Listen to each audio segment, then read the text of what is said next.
Semantic Kernel, la que sería la librería definitiva para trabajar con aplicaciones de inteligencia artificial en nuestros proyectos de .NET. Quédate conmigo que te enseñaré cómo configurarla correctamente en nuestros proyectos web.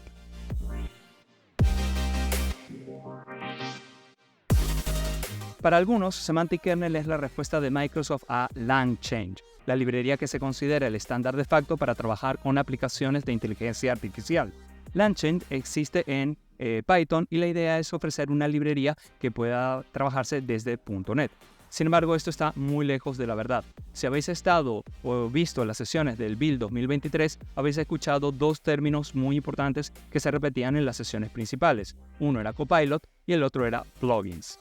La idea de Semantic Kernel es que Microsoft quiere ofrecer un marco de trabajo, de hecho Semantic Kernel se define así, como un marco de trabajo ligero, para que los desarrolladores puedan crear copilots y plugins para sus aplicaciones y para sus servicios utilizando tecnologías de inteligencia artificial. Semantic Kernel viene a ofrecerse primero en .NET, pero no se olvida de toda esa comunidad de colegas que también trabajan en Python, por lo cual también contamos con este marco de trabajo en Python y en Java.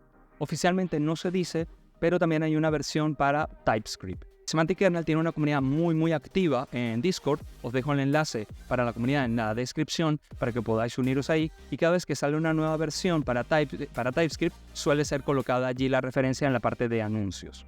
Dicho eso, el foco principal de Microsoft es ofrecer la librería primero en .NET dentro de su hoja de ruta, primero para .NET, luego para Python, luego para Java y luego para TypeScript. Os dejo también en la descripción un enlace a la matriz de características, una página en la documentación de Semantic Kernel donde van reportando cuál es el avance de la librería, qué partes de la librería ya están implementadas y en qué lenguajes, cuáles partes están en progreso y cuáles están todavía pendientes de ser implementadas. Vamos a ver cómo podemos configurar correctamente Semantic Kernel en una aplicación de .NET, en una aplicación web hecha en C# para que cuando la despleguemos en producción no tengamos efectos secundarios no deseados o comportamientos inesperados. Esto es importante porque es muy fácil no configurar correctamente Semantic Kernel, ver que en nuestras computadoras, en nuestros ordenadores, funciona correctamente y cuando lo llevamos al entorno productivo, donde tenemos a muchos usuarios, empieza a haber un comportamiento bastante extraño que es difícil de identificar cuál es la causa porque leyendo nuestro código vamos a ver que está todo correctamente. Dicho eso, pues vámonos al código.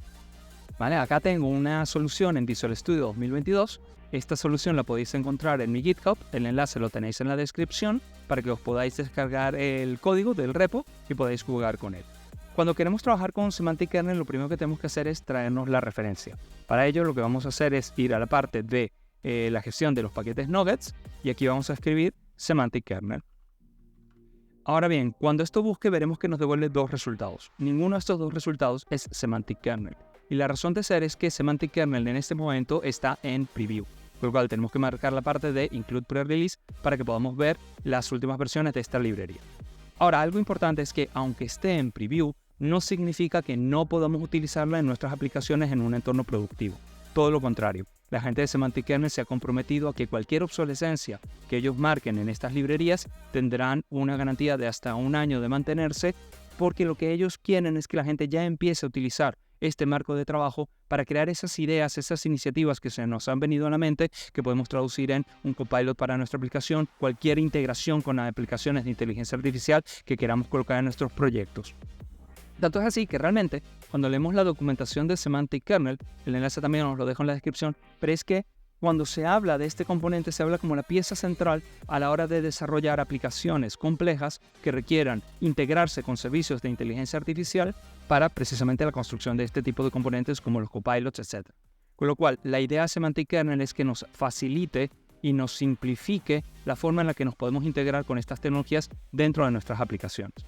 De hecho, es importante que leáis la documentación, la cual ha sido recientemente actualizada, porque Semantic Kernel se basa en abstracciones. Desde nuestro punto de vista como desarrolladores, no tengamos que preocuparnos de ciertos elementos que cuando trabajamos con inteligencia artificial sí suelen ser algo importante a tomar en cuenta. Por ejemplo, parte de estas abstracciones es cómo almacenamos información que puede llegar a utilizar nuestra inteligencia artificial para cualquier propósito que tengamos. Típicamente el tema de los embeddings. En esta sesión pues no voy a hablar de los embeddings, eso lo dejo para otra, con lo cual si queréis pues podéis suscribiros al canal para que no os perdáis cuando publique ese vídeo.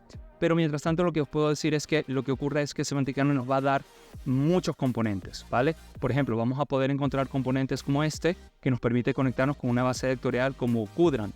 También podemos encontrar componentes para otro tipo de base de datos como Azure SQL, Pinecone o CosmoDB. También nos va a ofrecer conectores para elementos tan comunes como un OpenAPI, la parte de Swagger, o la parte del Microsoft Graph, que nos puede ayudar con integraciones con Office 365. Dicho eso, la librería que tenemos que importar para este ejemplo va a ser la más básica, la principal, la de Microsoft Semantic Kernel. Vamos a instalarla. ¿Vale? Esto va a tomar unos minutitos. ¿Vale? Ya la tenemos. Y ahora lo que vamos a proceder es a la configuración del Semantic Kernel. Lo primero que tenemos que entender es que en el estado actual de Semantic Kernel, las integraciones que nos ofrece son con los servicios de OpenAI, tanto los propios de OpenAI como los que tenemos disponibles en Azure. Eso quiere decir que cuando estamos configurando Semantic Kernel, tenemos que ser capaces de proporcionarle ciertos parámetros, ciertas opciones de configuración para que sepa qué instancias del servicio de OpenAI debe utilizar, qué modelos debe utilizar para los propósitos que queramos y por supuesto la clave de conexión por todo el aspecto de seguridad. Cuando yo estoy trabajando con ese tipo de situaciones donde necesito tener unos parámetros de configuración, lo habitual, y estoy seguro que todos lo hacéis, es tener un fichero appsettings.json. Y aquí en este appsettings.json me he creado una sección que se llama justamente Semantic Kernel Options. En esta sección tengo una serie de valores que lo que voy a hacer es que los voy a cargar en un objeto de opciones para que se cargue en el momento en que se levanta la aplicación y de ahí obtener los valores que voy a tener aquí configurados. Así que lo primero que vamos a hacer es crear una carpeta que se llame opciones y dentro de esta carpeta de options voy a crear una clase que se va a llamar Semantic Kernel Options. New item, Semantic Kernel Options. El nombre de la clase se corresponderá al nombre de la sección porque como veremos más adelante voy a mapear uno con el otro. ¿Y qué es lo que vamos a encontrar dentro de esta clase? Pues algo bastante sencillo, ¿vale? Lo tengo ya aquí preparado, ¿vale? La clase se va a llamar Semantic Kernel Options y lo que nos va a dar es las siguientes propiedades. La primera propiedad es el Chat Model.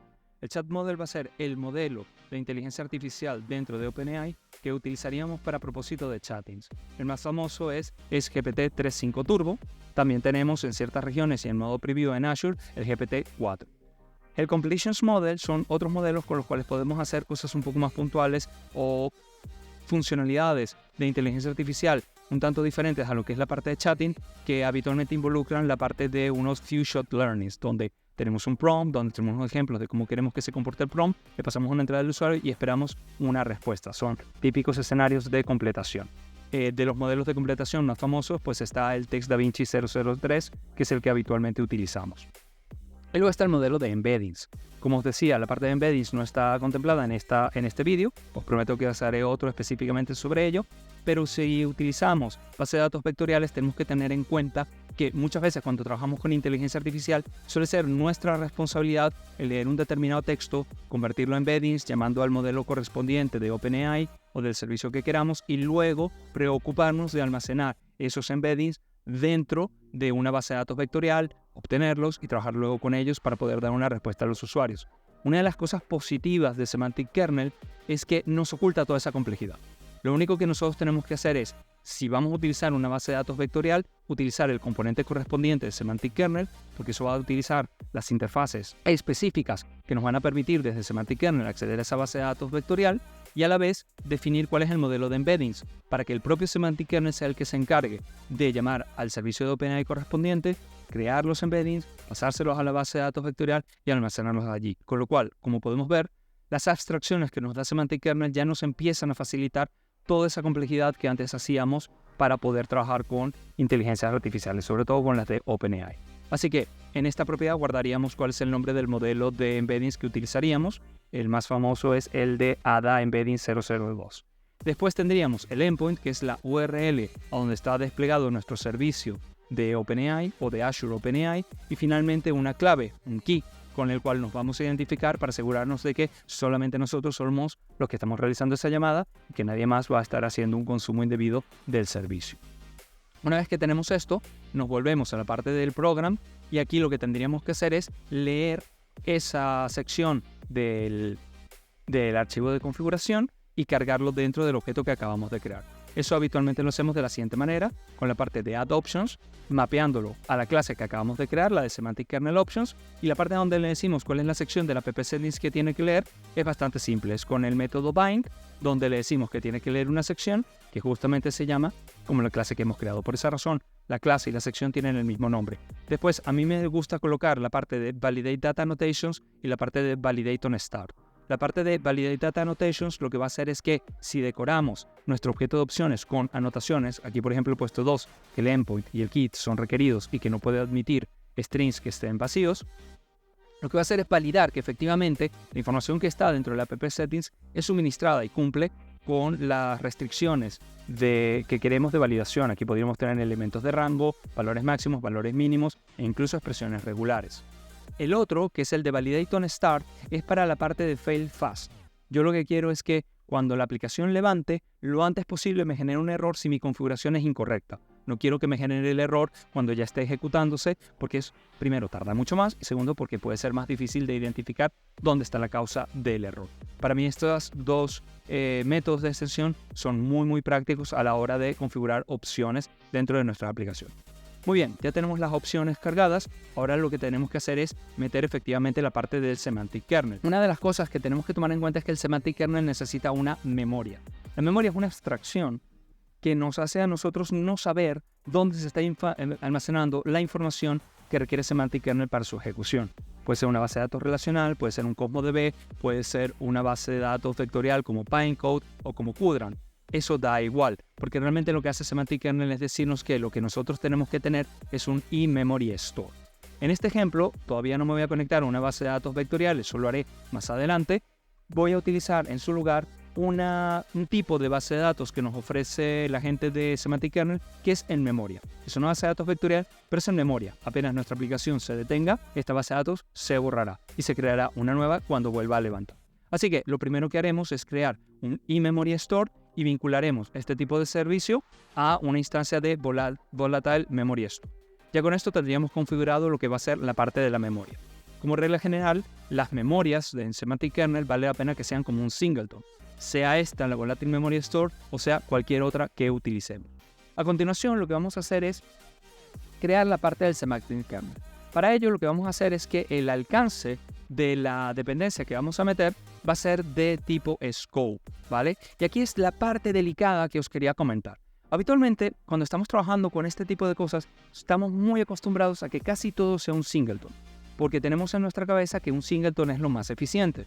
Obviamente, para cualquier petición que se pida, la instancia que se nos va a servir del servicio es siempre la misma, con lo cual la construcción ocurre una sola vez y a lo largo de toda la vida de nuestra aplicación siempre recibimos la misma instancia. Eso realmente es muy atractivo a la hora de resolver servicios por inyección de dependencias. Sin embargo, en un contexto web, no necesariamente singleton es la mejor alternativa. Muchas veces tenemos que tirar de transient. Transient es el otro extremo.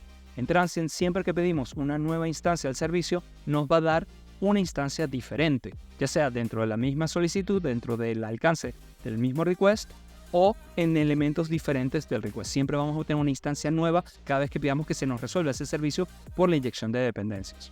Scope es el punto intermedio.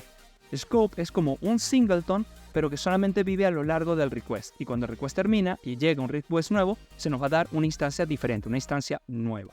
Esto es interesante desde el punto de vista de Semantic Kernel, porque el Semantic Kernel, como leeréis en la documentación, tiene muchísimos elementos complejos y uno de ellos es el que se conoce como el planner. El planner es un orquestador al que vamos a poder meterle, en el que podemos configurar funciones, skills, capacidades de diferente índole y al cual simplemente le tenemos que decir qué es lo que queremos que haga.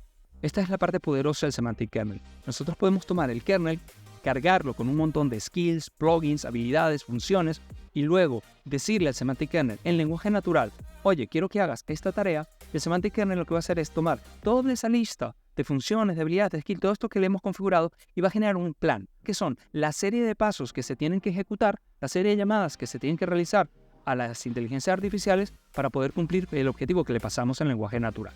Pero ¿qué pasa? Imagínense en un escenario de producción donde tenemos a muchos clientes llamando a nuestra aplicación web a la vez. Si todos comparten el mismo semantic kernel, corremos el riesgo de que el semantic kernel esté en un estado en el cual está ejecutando un plan que es de otra petición diferente. Porque el semantic kernel tiene estado, sobre todo la parte de planificación, depende mucho del estado que mantenemos en esta parte del memory. Eso quiere decir que cada uno de nuestros usuarios que nos esté llamando a nuestra aplicación debe contar con su propia instancia del semantic kernel para asegurarse que cualquier petición que haga que genere un estado sobre el semantic kernel no afecte a cualquier otra petición que hayan hecho otros clientes o consumidores de nuestra aplicación o servicio. Y eso lo logramos con el add scope. El add scope lo que va a hacer es que a lo largo de toda la vida de la solicitud que nos ha pedido el usuario se utilice siempre la misma instancia del kernel, que fuera un singleton, pero nuevos requests, nuevas peticiones usarán instancias diferentes. Esta es la parte delicada, que tenemos que colocar el add scope, no acostumbrarnos siempre a poner el singleton. A partir de ahí, otras cosas que son importantes que tengamos en cuenta cuando vamos a configurar el semantic kernel es la parte de un logger. En esta parte de aquí, quiero que vean que estoy utilizando el service provider, estoy haciendo una especie de service locator, ¿vale? Para resolver un e-logger del e-kernel. Esto va a ser súper útil cuando las cosas no vayan bien. El kernel es capaz de escribir en un logger trazas de todos los eventos y de todas las cosas que está haciendo, solamente si le proporcionamos un logger apropiado. Como veréis en el código, a mí me gusta mucho configurar toda la parte de trazabilidad y de telemetría utilizando Application Insight. Aquí podemos ver la parte de telemetría y aquí podemos ver la parte del propio login con Application Insight. De esta manera, todo lo que ocurre con el semantic kernel, automáticamente al pasarle un logger de este tipo, él va a volcar todo lo que está pasando en Application Insight y yo voy a poder ahí consultarlo, realizar queries, crear incluso dashboard para ver cómo se está comportando el semantic kernel con las inteligencias artificiales. Esto es algo que habitualmente no ponemos y que nos va a resultar súper útil. Luego está la parte del memory, ¿vale? Aquí pueden ver que estoy resolviendo el eMemory Store que ya habíamos creado en la línea 130, en la parte de aquí arriba. Este sí sería un singleton. Y finalmente tenemos las opciones, esas opciones que habíamos agregado al principio de esta parte de aquí, la que tenemos aquí arriba, que es donde vamos a encontrar todos los parámetros de conectividad para el semantic kernel. Lo siguiente que tenemos que hacer es crearnos un semantic kernel builder realmente, ¿ok? Esto va a ser básicamente lo siguiente. Yo voy a tener aquí esto, .build, ¿vale? Y vamos a retornar el kernel. Vale, muy bien. Aquí ya tenemos la clase kernel builder, es la que se va a encargar de crearnos un kernel con todos los elementos que tengan que estar ahí configurados. Habitualmente es muy tentador hacer más bien un new kernel, ¿vale? Lo podemos hacer, pero siempre se nos va a olvidar algo. Siempre va a haber algún detalle que no habremos informado y luego nos empiezan a ver errores de cierta propiedad o cierto elemento es nulo o cierto comportamiento no es como el que esperamos. Así que cuando vayamos a construir un kernel, siempre utilicemos el kernel builder, ¿vale? El kernel builder al final tiene un método build que es el que nos va a devolver el kernel que vamos a estar utilizando como instancia en cada petición. Necesitamos meterle al kernel todas las cosas que queremos que tenga. Así que tenemos ya un logger, tenemos ya una memoria, con lo cual vamos a utilizar los siguientes métodos de extensión para ello.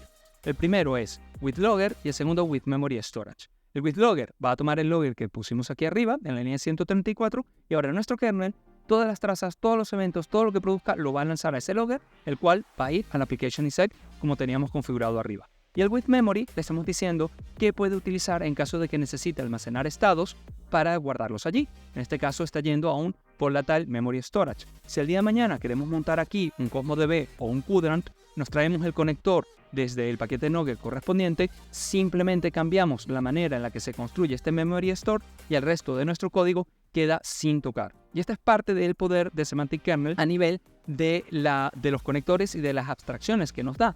Porque ahora, cuando nosotros estemos escribiendo nuestro código, no tenemos que preocuparnos de si cambia el memory store. Da igual que sea este volátil, da igual que sea Pinecone, que sea Qdot, que sea CosmoDB, nuestro código no va a cambiar, solamente va a cambiar en esta parte de aquí. Una vez que ya tenemos la parte del logger y del memory, tenemos que configurar la parte de los servicios de OpenAI, del Azure OpenAI. Para eso vamos a utilizar tres métodos de extensión. El primero se llama with Azure Chat Completion. Este lo que va a hacer es agregar dentro de las capacidades que tiene el kernel que pueda utilizar un modelo de chatting como el GPT-3.5 Turbo o el GPT-4, servicios o plugins que requieran la parte de chat, la parte que es un poco más parecida a la del chat GPT.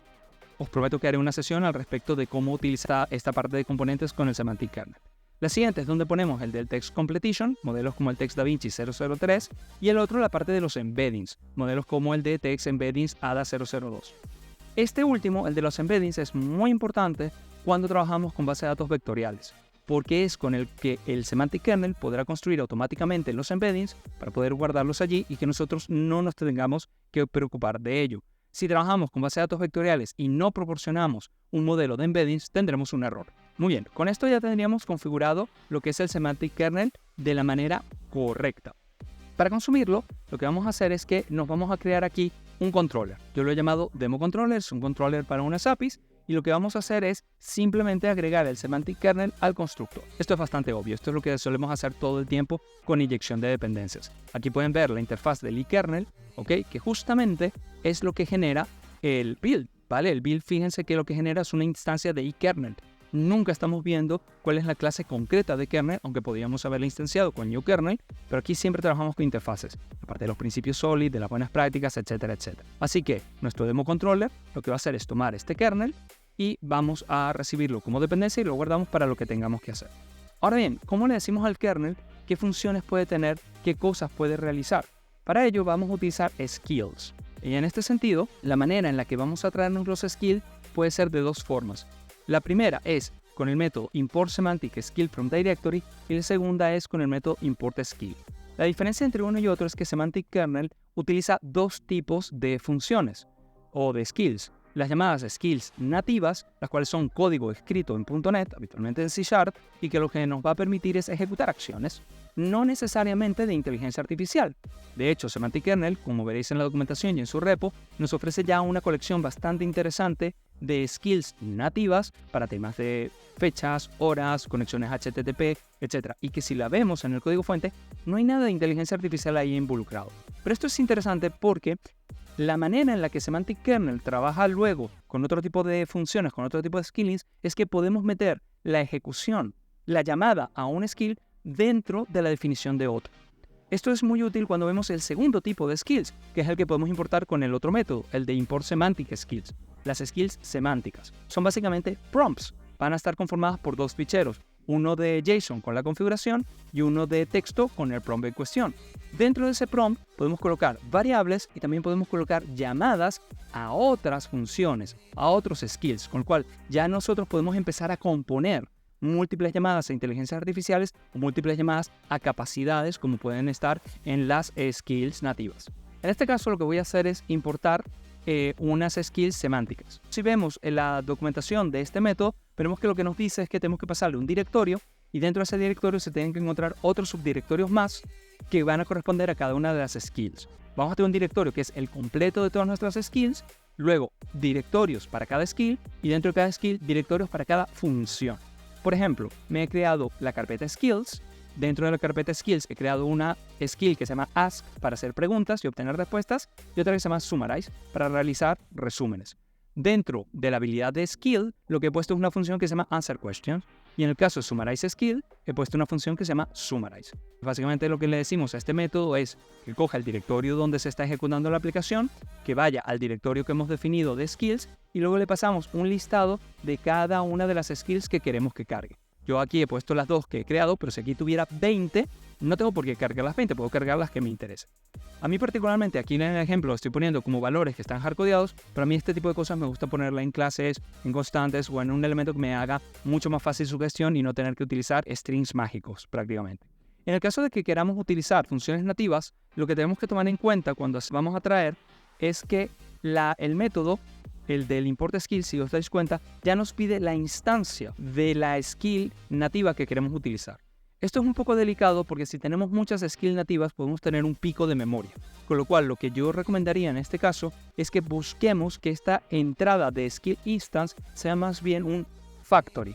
Un método muy liviano, muy simple, que prácticamente no consume memoria ni procesamiento y que realmente cuando se necesite de ese skill es que se construya todo lo que el skill necesita para poder ejecutarse. De esa manera no estaremos consumiendo recursos innecesariamente o teniendo una aplicación que va muy lento al levantar, porque recuerden que toda esta configuración del kernel va a ocurrir con cada uno de los requests que hagan los diferentes usuarios. Y una vez que tenemos esto, pues ya hemos prácticamente terminado. Lo único que tenemos que hacer es en nuestro controlador agregar capacidades que queramos que pueda resolver.